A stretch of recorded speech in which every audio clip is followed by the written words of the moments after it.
The whisper reached me before the insult did. A breath, a pause, fear barely contained. "Those are custom Rothschilds," the groom's father murmured, his voice collapsing inward. "Do you know who he is?" I stood 3 steps away, holding a glass I had no intention of drinking from. My wife's laughter still hovered in the air, brittle and careless. "Couldn't afford better?" she had said, fingers grazing the lapel of my simple suit. Her smile was meant to wound. It succeeded. Not because of the words, because of the timing. The groom's father had gone pale when he noticed my cufflinks, had pulled his son aside like a man warning him of an approaching storm.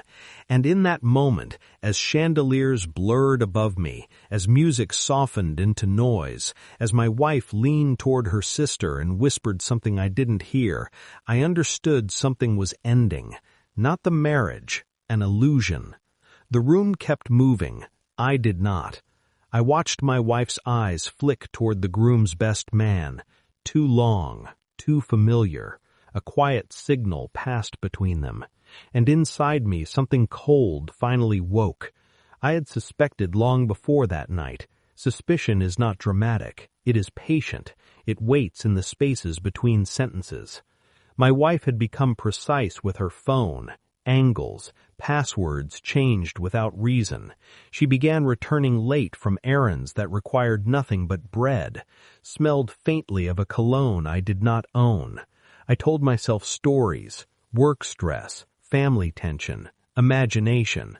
I was very good at lying to myself. At the wedding, I saw the truth in fragments. The best man avoided my eyes. Sweat gathered at his collar when she spoke. They laughed too softly together. I watched their reflections in the silver trays, 2 conspirators rehearsing innocence. Later, in the hotel room, she removed her jewelry without looking at me, did not ask how I felt about the insult. She kissed my cheek like a habit, not like a choice. I lay awake listening to her breathe, counting the intervals between each exhale. Infidelity announces itself quietly, not with evidence, with absence. And in the dark, I finally accepted the shape of the thing growing between us. I did not confront her. I began to collect. Phone records first, then locations, then time. Patterns are honest. People are not. She visited her sister every Thursday. The best man's office closed early every Thursday. Their phones slept at the same coordinates. I installed nothing, hacked nothing. I simply waited. One evening, I followed her car, 2 blocks behind, far enough to remain invisible. She parked near a private clinic, entered through the side door, left 40 minutes later with a smile that did not belong to me. Later, I found the receipts, hotel rooms, lunches, gifts I had never seen.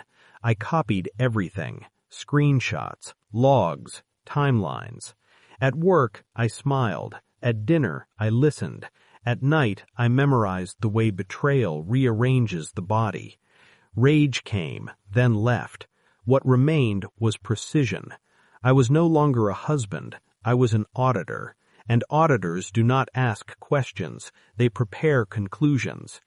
The DNA envelope arrived on a Tuesday. White, thin, decisive. I opened it alone. No ceremony, no trembling. Probability of paternity, 0.00%. The numbers were clean, merciless. Our son, the boy who called me father, was not mine. I sat for a long time, not grieving, recalculating.